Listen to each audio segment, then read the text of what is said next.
본문을 보면 하나님께서 자신의 불순종 때문에 자신을 버리셨다고 하는 것을 깨닫게 된 사울이 회개의 기도를 합니다. 그런데 하나님께서는 이 사울의 회개의 기도를 받아주시지 않습니다. 거절합니다. 그 이유는 사울 왕의 회개가 참 회개가 아니라 거짓 회개였기 때문입니다. 사울 왕이 하나님 말씀에 순종하지 못한 것은 오늘 말씀 24절 보면은 백성을 두려워하였기 때문입니다. 24절 말씀 보면 내가 여호와의 명령과 당신의 말씀을 어긴 것은 내가 백성을 두려워하여 그들의 말을 청종하였음이니이다. 그렇게 말하고 있어요. 사울 왕은 백성들을 두려워했습니다. 백성들이 자기에게 어떤 말을 하는지 자신의 그 평가하는 것을 두려워했어요. 그래서 백성들의 환심을 얻기 위해서 결국 하나님 말씀에 순종하지 못한 것입니다. 또 다르게 보면 결국 자신의 그 왕이라는 권력을 유지하기 위해서죠. 사울은 자신의 죄가 뭔지는 정확히 깨달았어요. 내가 하나님이 아니라 백성들을 두려워한 게 문제였구나. 정확히 깨달았어요. 하지만 그럼에도 불구하고 이 사울의 회개는 거짓 회개였습니다. 30절 보면 나오는데요.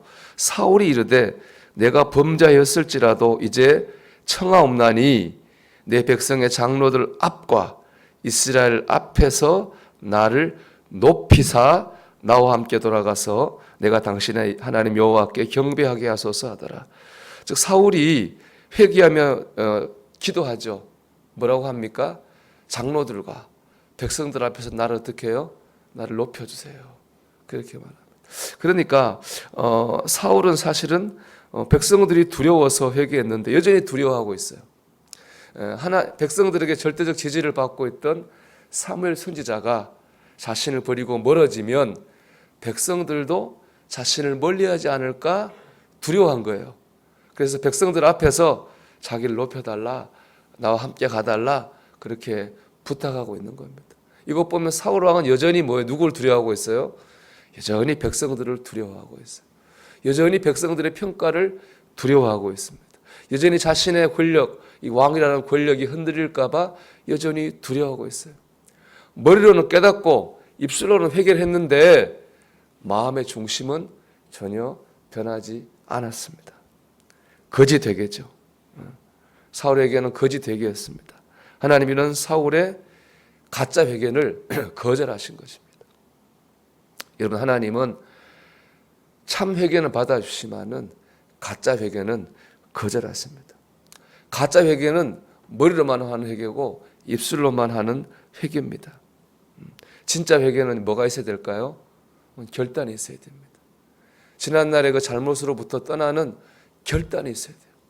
입으로는 매일 회개하는데 결단이 없다면은 그 회개는 가짜 회개요. 하나님이 거절하시는 회개입니다. 그런데 우리가 결단을 갖고 참 회개할 때 하나님은 그 회개를 받으시고 그를 축복하시고 그를 통해 주님의 영광을 드러내십니다. 캐나다 선교사 사람 선교사로 게일이라는 분이 있습니다. 우리 양화진에 가면 그분 묘지 본 적이 있는데요. 이분이 원산에서 잠깐 선교할 때에 고찬익이라는 사람 만났습니다. 이 사람은 뭐 하냐면 그 당시에 갓밭이라 그러죠. 가죽으로 사람 신발 만드는 천민이죠. 천민이었어요. 자신의 신분에 늘 이렇게 좌절하고 있어가지고 이 사람은 늘 술 먹고 도박하고 그런 방탕한 삶을 살았어요. 그러다가 매도 맞고 빚도 지고 막 살았어요. 막 살다가 빚에 시달리다가 음독 자살을 시도해요. 근데 구살생으로 살아났는데 그러다가 게일 선교사의 전도를 받게 됩니다. 전도지를 받는데 전도지 이름이 제목이 뭐냐? 내 이름이 무엇이냐? 하나님께서 야복나루에서 야곱에게 한 말씀이죠. 내 이름이 무엇이냐? 그 전도지를 받았는데 그날 밤에 꿈을 꾸는데 누가 나타나서 게일한테 이 고찬이가한테 묻는 거예요. 내 이름이 무엇이냐? 놀랐잖아요. 낮에 그대로 본 거니까. 근데 고찬이가 대답을 못했어요. 그 당시 사람 천민이라 이름이 없었어요. 고씨 하다가 저는 술주정뱅이에 저는 도박꾼에 저는 사기꾼입니다. 꿈에서 해결했어요.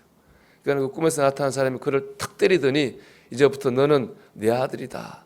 그렇게 말하더라는 거예요. 이제 이 사람이 그 꿈을 꾸고 게을 선교사님한테 가서 회개하고 예수 믿기로 결심을 합니다. 이름이 없으니까 그 선교사님 이름을 줘줘요.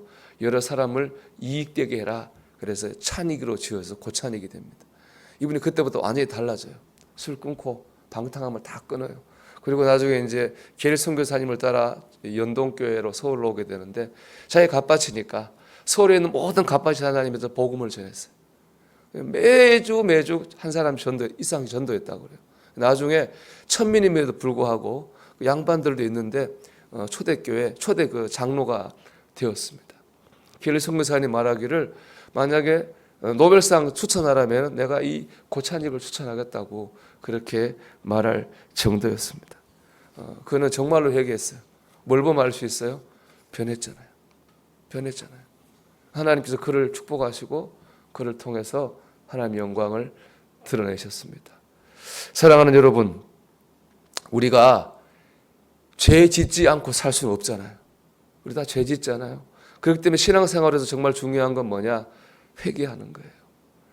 그럴 때 우리가 죄를 용서받고 하나님의 은혜 가운데 거할 수 있기 때문에 그렇습니다. 우리가 거짓 회개하지 말고 진짜 회개할 수 있기 바랍니다.